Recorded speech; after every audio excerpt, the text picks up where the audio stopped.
We often hear stories about asylum seekers, refugees, and migrants in the news. But who are these people?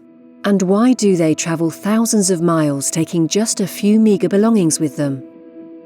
Currently, over 60 million people around the world have fled their region due to war, violence, or persecution. They come from Africa or the Middle East, from countries such as Syria, Afghanistan, or Somalia. Men and women, families, and many children. They leave their home and their possessions behind because their lives are at risk, or because they no longer have a future there. Travelling through a war zone is difficult and dangerous. Many of these people end up in a neighbouring country or in a refugee camp in the region. Some people spend months and even years on the road. Once they make it to a safe haven, they can request asylum. This means requesting assistance to spend some time in a different country. A number of these asylum seekers end up in Belgium and other European countries. These countries signed a treaty a long time ago in which they promised to offer protection to people requesting asylum. People who are unable to return to their country because they are afraid of being persecuted. They may be persecuted because of their ethnic origin, for believing in another god, or because they have other political convictions. In some countries, you also have less rights as a homosexual or as a woman.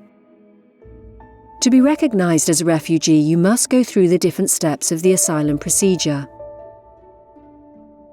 The first step in the asylum procedure is the registration in Brussels.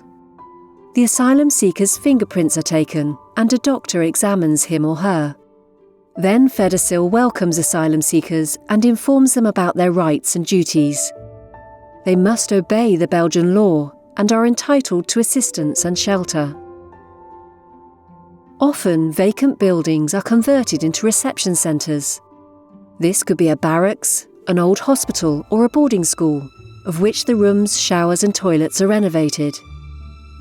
When searching for a place where asylum seekers can stay, Fedasil takes their situation into account as much as possible. It tries to put different families in the same centre, so the children can play with each other. Or house wheelchair users in a building with special facilities. These centres are managed by Fedasil, the Red Cross, or other partners. Let's have a look at what life is like in a reception centre. While waiting for the decision about their asylum application, people are free to come and go in the centre. They're not locked up. They're served a meal 3 times a day in the cafeteria. The menu caters to vegetarians and people who don't eat pork. Some of the residents have a small kitchen where they cook their own meals. To ensure everyone lives together without conflict, the residents must stick to the house rules. These include a number of rules, such as no loud music after 10 p.m, and everyone must sort their waste. If residents need clothes, they can go to the clothing shop, where they can find clothes that were donated by neighbourhood residents or businesses. Sometimes the centre needs fun clothes for young people or shoes for men. So if you have something lying around that you think would please one of the residents, then feel free to drop it off. Asylum seekers receive pocket money. If they want to, they can perform some odd jobs in the centre, like cleaning or helping in the kitchen.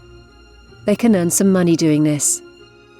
Like all other children in Belgium, young people in a reception centre must go to school.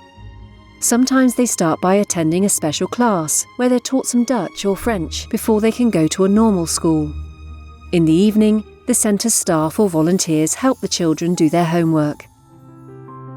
The centres also organise plenty of workshops and activities, which the participants can sign up for, such as a football competition, computer classes, or a bicycle repair workshop. While the asylum seekers wait in the centre, Belgium reviews their case to check whether they can be officially recognised as a refugee.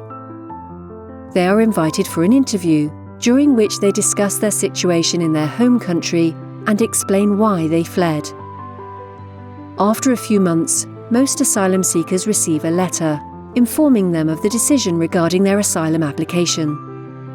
The wait can be nail-biting because the decision determines their future. If the decision is negative, then the asylum seeker will not be recognised as a refugee.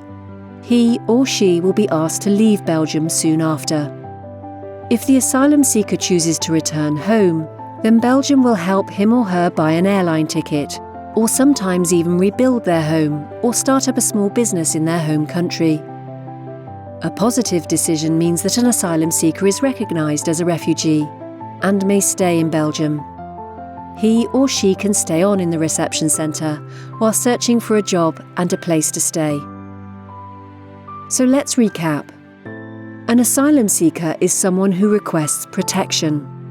A refugee is an individual who is officially recognised as a person who needs protection. And a migrant can be anyone who leaves his or her country.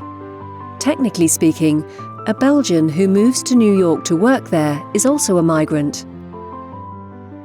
Now you understand somewhat better why people flee and know more about their journey.